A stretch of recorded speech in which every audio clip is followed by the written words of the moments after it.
Hey guys, welcome back to the channel. Today we're going to talk about this pistol, but more importantly we're going to talk about its holster. And I just got a new one. This is from QVO Tactical and it's for the Staccato C. Let's get into it.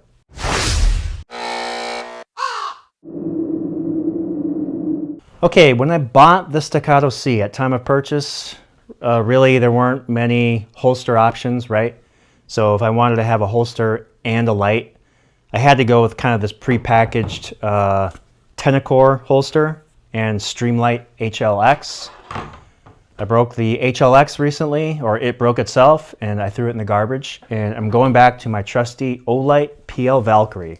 I've been using these things for years. I've got one on a Glock that's got like 10,000 rounds through it, and it's still ticking.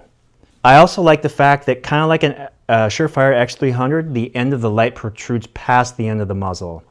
And why I like that is I carry out my 4, so when reholstering the gun, sometimes blind basically, I like to be able to kind of swipe and catch the protruding light in the holster and then just push it in.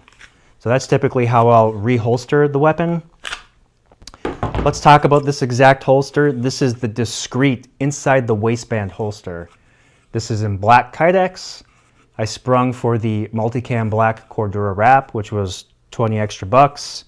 And for the 1 3/4 inch belt loop size, discreet carry concept metal hook belt loop thingies. These are great. I have these on other holsters, and they actually, 1 1/2 inch version came on the Tenacore as well. So those are really nice ways to loop this onto your belt. In terms of the quality, this is a pretty well-made holster, I will say. The thermoforming looks spot on. The edges of all the Kydex have been broken nicely.